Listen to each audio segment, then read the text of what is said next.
What is up, everybody? We are live because I'm being told that this is the way to show up on video on LinkedIn.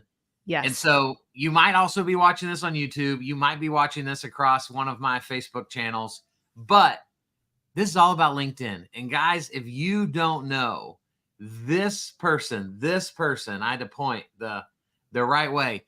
Guys, Lindsay is an unbelievable human being. We are in a book together that comes out on Friday, so get ready for that. And we connected a couple weeks back, and everything that you do is all optimized for LinkedIn. And I'm not going to name drop people for you, and if you want to name drop people, you can. But like, you've worked with some really big names on the LinkedIn front, and as I asked you questions the other day, I just thought, man, I really suck at this. And so my personality is like, if I suck at it, I'd love to suck at it in public so that as I'm trying to be better, it helps everybody get better. I love that. Yes. So first off, Lindsay, thank you for being here. My pleasure. Thank you for having me. Thank you for writing a chapter in Rethink Everything You Know About Being a Next Gen Loan Officer. Yeah, you're welcome. That's so fun. And let's dig in to all things LinkedIn. So I told you a couple weeks ago that I feel like my LinkedIn should be popping way more than it's popping. And it's not popping. And so can we just kind of start with some basic strategy of like, what is the LinkedIn algorithm looking for? Like, what are the things we need to be doing to even set the stage, create fertile soil for this to grow? Well, so all of that is good. Here's so you're a video guy. And I would say at LinkedIn just kind of came out with this announcement recently that they really want to go all in on video. Oh. So that's interesting. Okay. However, LinkedIn did this about a year and a half, 2 years ago, and it just kind of flopped. And here are my thoughts. Because let's talk about like my thoughts on video, and then we can filter it down into like what actionable pieces of content people can make.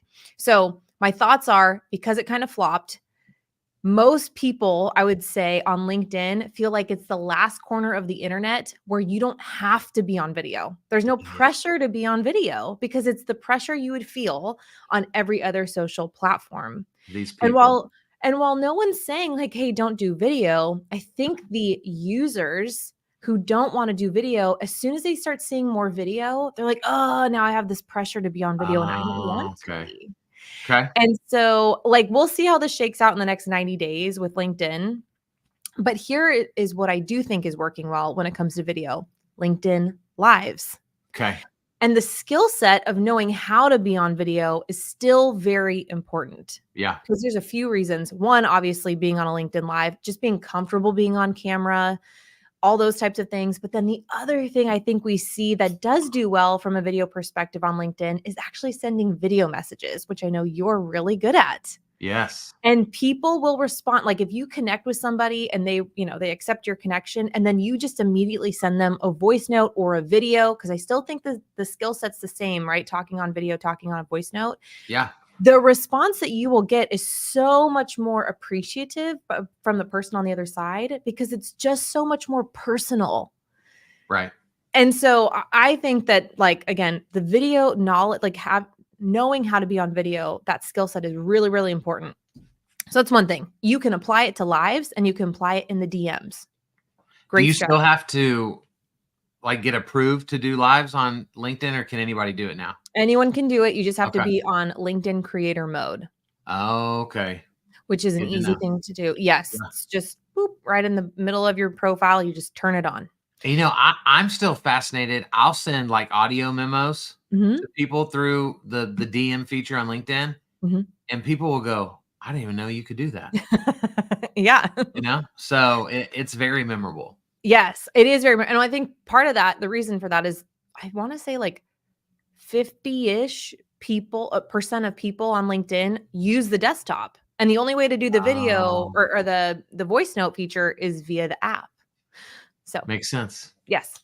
So if you wanted to distill down like what type of content works and surpasses this whole like video movement.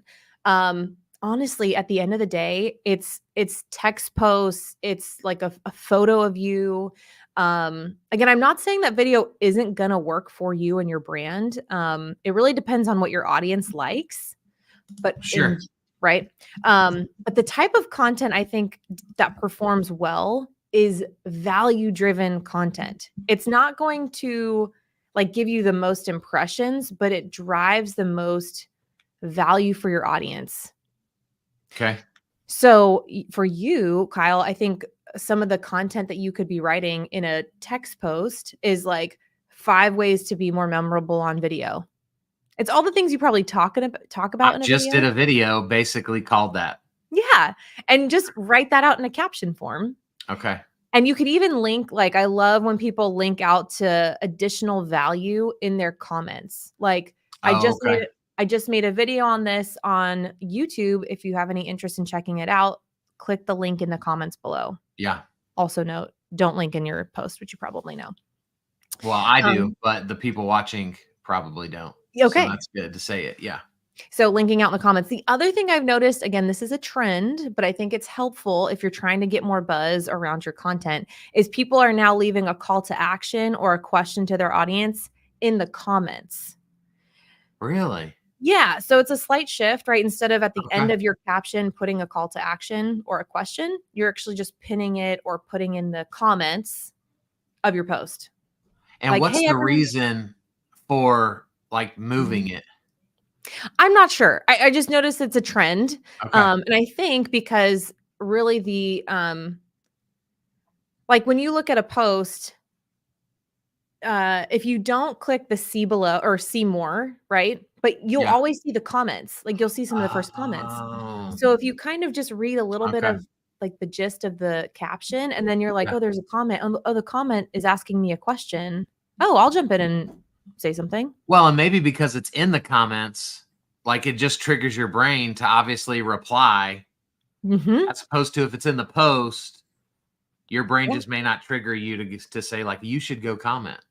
Yes. Like I do Yeah. wonder Okay. if subconsciously people are like, "Oh, I'm not going to be the first one to make a comment." But if there's already a comment there, it like Right. lowers your Yeah. guard down. Yeah. I think that's super valid.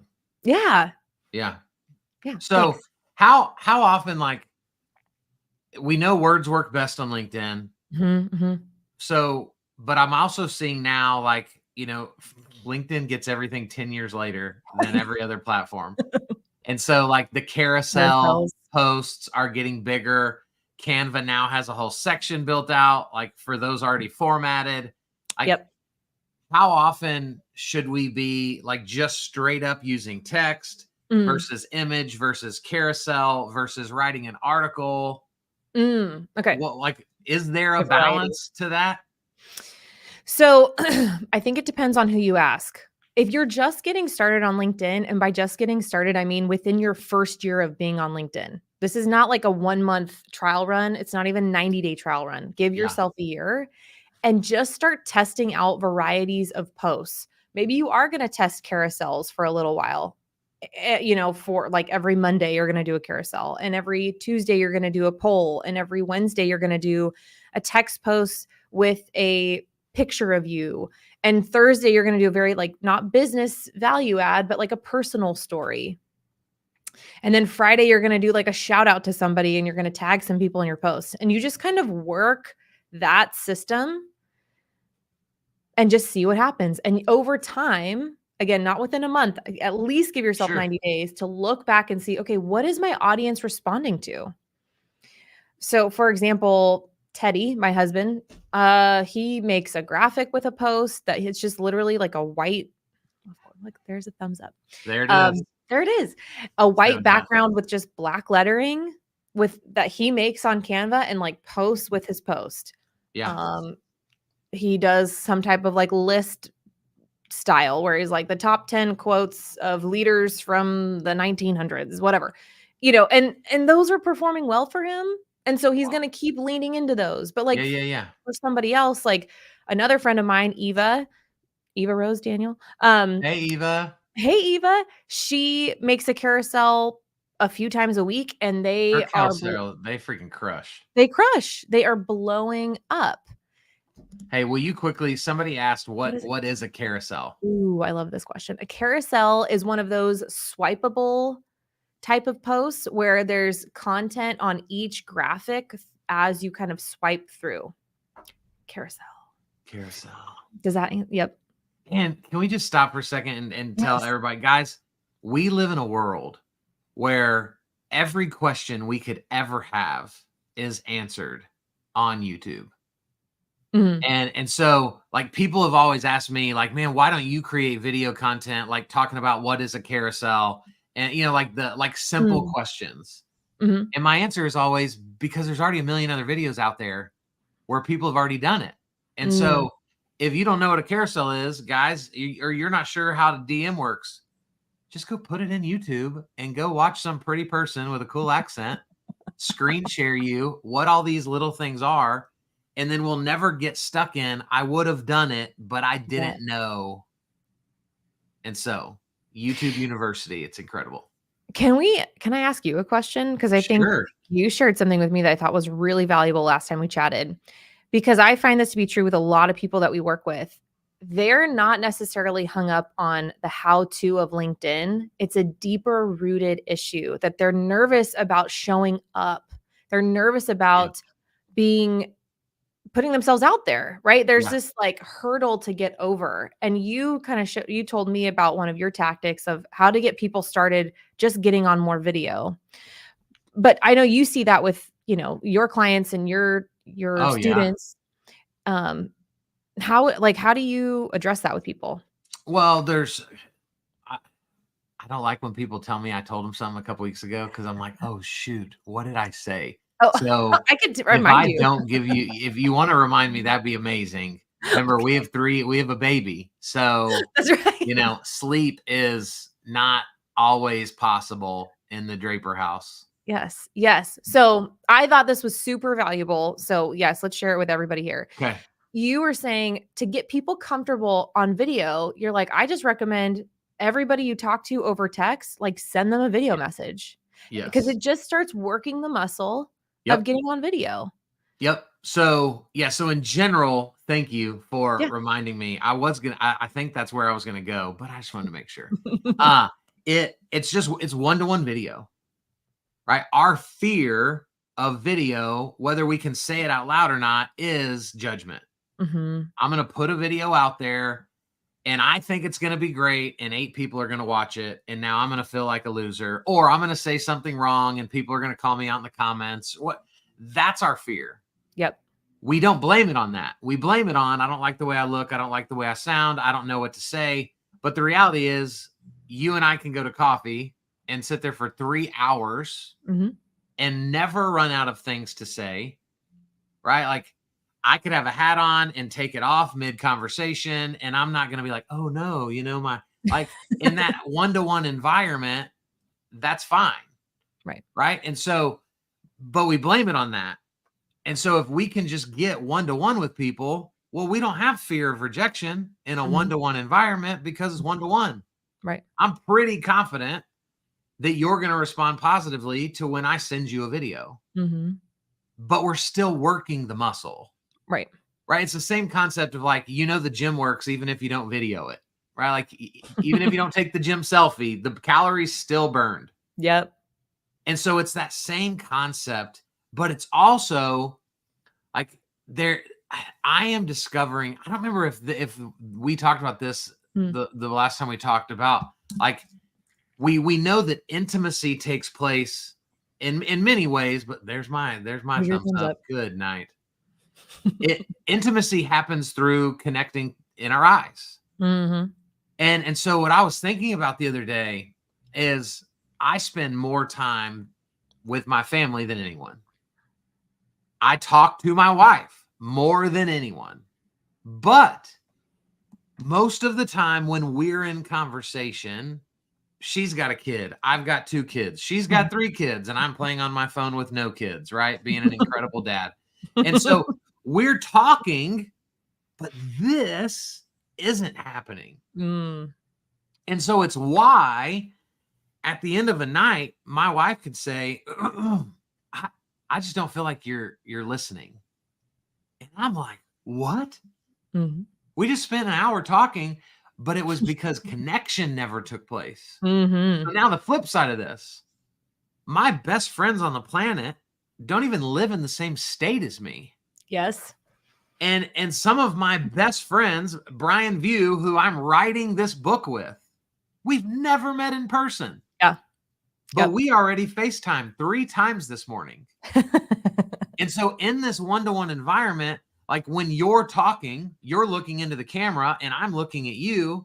Mm-hmm. And then when I'm talking, I'm looking into the camera and you're looking at me. So we're creating a deeper rooted relationship right now through technology than we have with a lot of people we actually spend physical time with. Mm-hmm.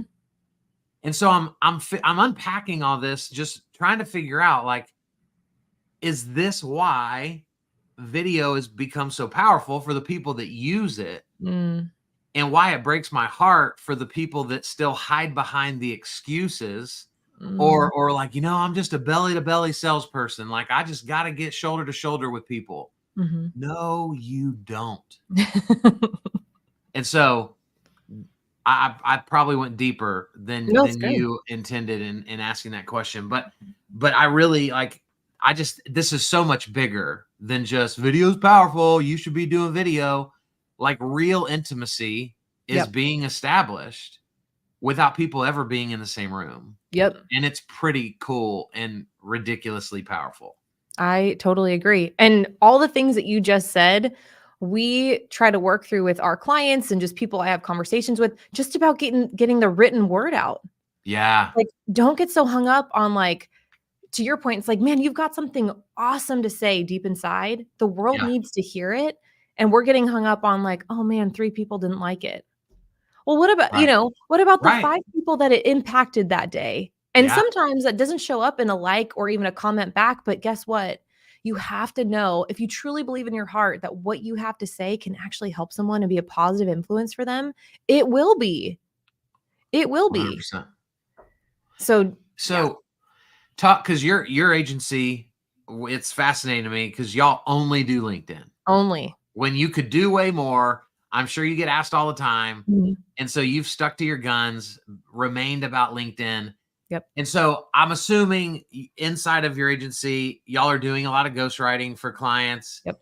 And helping them with that.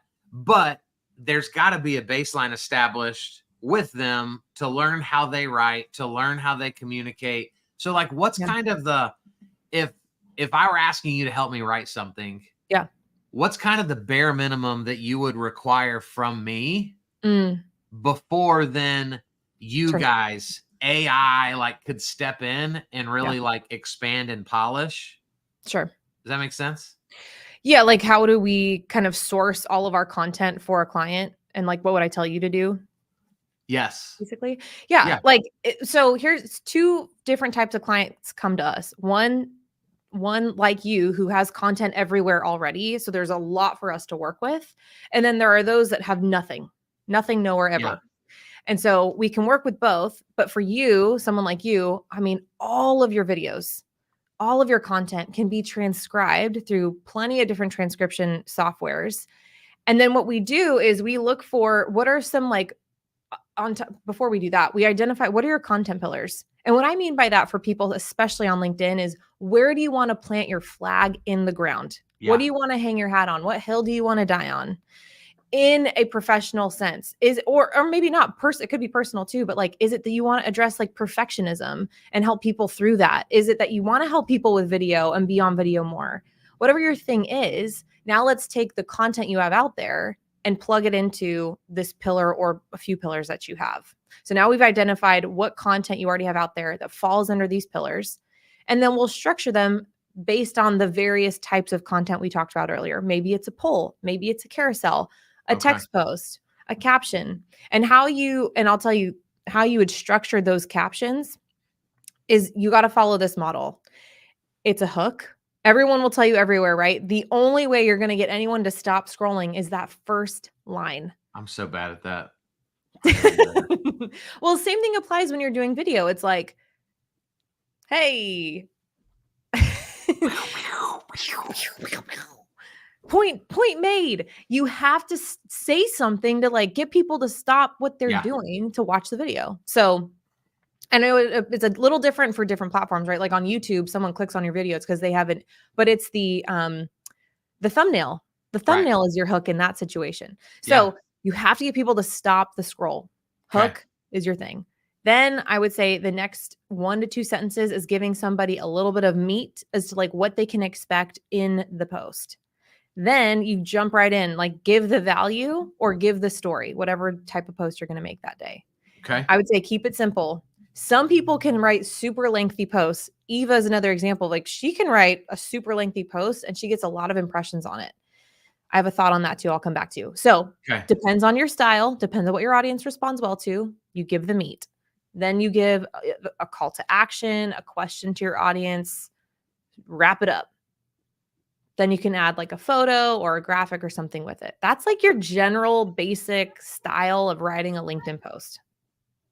Okay. So go into like why like posts like Eva does can get the impressions that they do. And I think I'm gonna even pull up one of my posts while you're talking that I thought should have crushed it and didn't crush it. And I'm really sad about it. Yeah. And so I'm going to share it on here and we can break down like what I could have done better. I love it. Okay. Cool? So yes. So I love to remind people that Eva will tell you this. Eva has posted for hundreds of days in a row consistently over the last few years. So she has now trained her audience over and over and over and over again that her content when she shows up is extremely valuable. It is worth every word that you're going to read. So while she might have a super short post, it's going to be super impactful. Or if she has a super long post, it's going to be impactful. I don't know if you feel this way with anybody else. Like one of my really good friends, Shannon, on Instagram. Oh my gosh. It's like you want to save every post she makes. You want to watch every live that she does, every carousel, right? Like you just constantly save it because you're like, I can't even take all this in right now, but I know I want to come back to it and take notes. Yeah. Eva has established that same thing with her clients. So that's why like Eva's content crushes. I think more times than not. And she'll tell you, she'll be like some content like flopped. Well, and I think to me, the most important thing that you just said is she's been willing to be more consistent than just about anyone else. And we just like, because our world is so fast paced and, you know, like I have a good friend that owns a Chick-fil-A and like, they're always trying to shave like 2 seconds off the amount of time it takes you in the drive-through. And like, it's like, bro, it's fast. Like, what's that?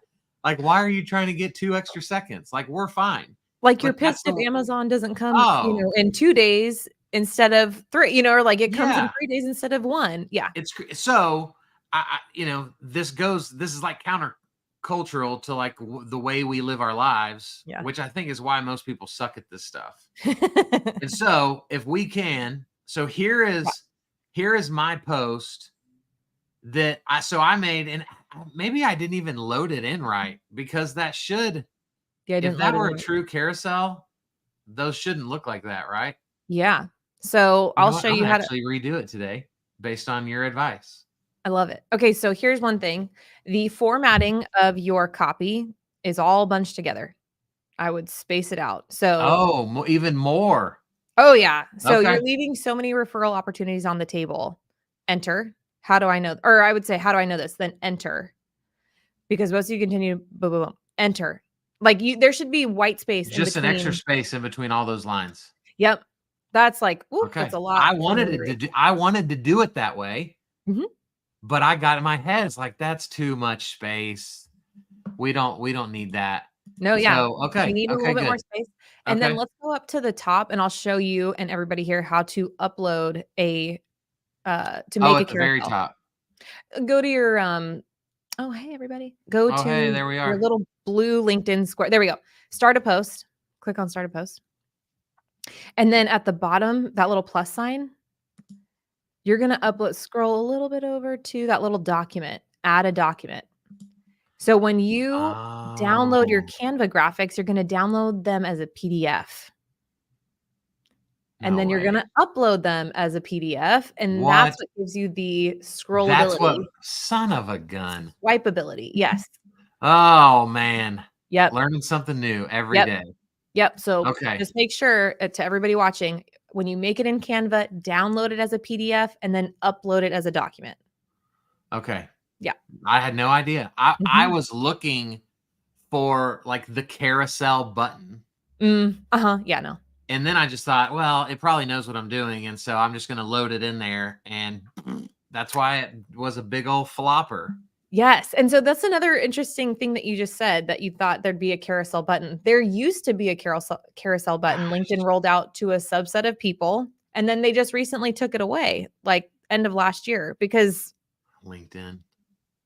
Yeah, this is like that workaround. How's this graphic for LinkedIn? I didn't even post this. My team put this up there. I almost was like, is that you? Yeah, that's me. Yeah. I don't know. How does it perform? I don't know. Personally they just put, oh, look, but they did space it out better than I like did. the spacing out. So that's good. I would say the emoji use. This is me getting very in-depth. Yes, please. Overuse of emojis tells me AI wrote it. Maybe that's not true, but as we know today, if you go leverage AI for any type of content writing, it always spits out a bunch of emojis. So, and people are getting very like, ooh, like, don't use so much AI, So it's like, use it, but don't let people know you use it. So I would limit those emojis. So when you say limit an emoji, like, is that don't use more than one in a post, or would it be based on like Eva could use 10 because her posts are so long? Yeah, I like the use. This is, again, personal preference and what I know to be true about people and how they feel about AI. Emoji use should be to support your audience reading through the flow of your post. It's not so much of like, ignite success by crafting content that speaks directly to your people. Fire, because like you've used the word ignite. It actually should be like an arrow that points to your value add, or an arrow or a circle or some type of like that type of emoji that helps like bring me through your story. So just more intentionality. Yeah. Yeah. And there are a couple like default emojis that AI always uses that I never see humans use. So like we avoid those. Yep. And I don't actually know if my team used AI or not. They could have, or they might not. But it doesn't matter. The other thing too that is here, again, this is also just my opinion. Hey, where you're I the expert. plant my flag. We want this. Yeah, like, because we could have a whole lineup of other LinkedIn folks, and we might disagree. But here's where I plant my flag. The use of hashtags today on LinkedIn is more about how do you help your reader get through your content a little faster? Meaning, like there's a post I made about Nick Saban retiring. And if someone it was a lengthier post for me. So if someone were to read it based on the hashtags, they were just kind of dropping in and seeing, they're like, okay, in general, this post is about Nick Saban's retirement, Alabama football, and like college football. And instead of like hashtagging at the bottom, like keywords that, make this post get out to different audiences. I've seen in some LinkedIn communities, the use of hashtags is like this blue text versus black text. Blue text is helping your audience get through your content faster. So like, are you truly serving your community? Like you could turn that into like,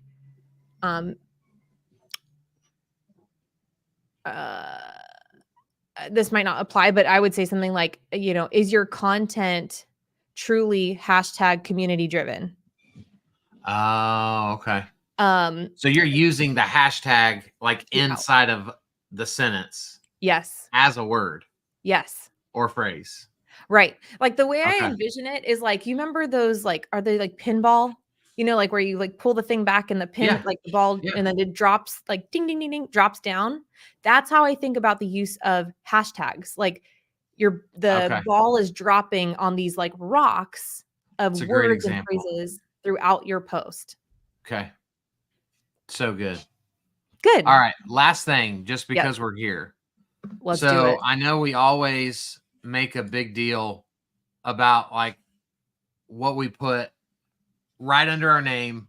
First thing people see. Oh, look at that. Like my cover, my like top image is our video. Yeah, that's cool, huh? Cool. Yep. So thoughts on like how this should be laid out, right? Give us some nuggets. Okay. Your headline is for search engine optimization. So remove all emojis because you're taking up prime real estate. Okay. So I would remove emojis. But now I feel boring like everyone else on LinkedIn. I know. This is how people find you, though. Why are you doing this to me? I know. But you can use emojis all over in your about section. God, people quit DMing me. Okay, so remove emojis. Remove emojis. And like I wouldn't put video marketing therapist because most people are not Googling. Nobody would search that. No one's searching for it. Okay. So what are people searching? I do like the author of Rethink Everything and putting that at the end. Okay. And I personally like to separate all these keywords out by like that one line. Yeah, like that vertical. Yep. Yeah. Okay. Just to make it a little easier. But, video marketing specialist. Let's do this because obviously you have done it right. I don't know about that, but hey. Yeah. So you've just got it spaced out. Yep. Got it spaced out. And these are things that people are likely searching for. Okay. So here's what you've done different and better than me is like, and I don't want this to sound bad, but like your section is boring because it's the basic keywords that you're going after. Right.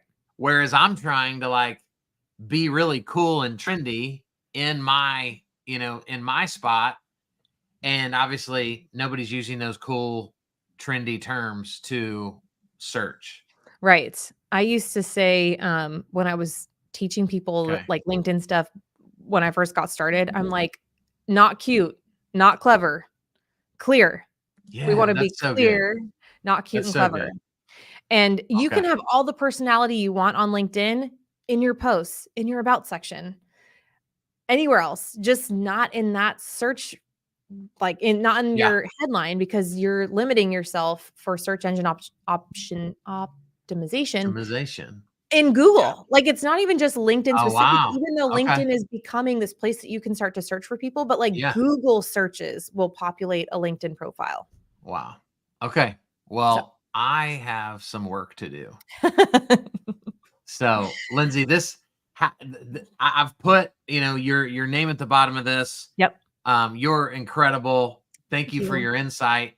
What's the easiest way for people to connect directly into your world? Come follow me on LinkedIn for sure. I'm on Instagram, but I've barely been hanging out there because I can't keep up with all platforms. So LinkedIn is where I hang out mostly. And it's in everyone else's LinkedIn that I'm normally at. So just give me some time to get back to you if you're in my LinkedIn. Yes. But that's pretty much it. LinkedIn. It's where you can find me. Yeah. Well, thank you again. Thank you for having me. So this good. So cool. I have so many things that I need to go do better. So I can't wait to see all of your text content about how great video is. Yeah. That and all your LinkedIn lives. Hey guys, let me teach you all about video by not using any video. Again, my 2 cents. No, but it makes perfect sense. It just feels weird. And do more LinkedIn lives. Yeah. Go live. I'm definitely doing that. Yeah. For sure. Okay. Sweet. All right, my friend. All right. Thank you Appreciate so much. You. Bye, everybody. Everyone.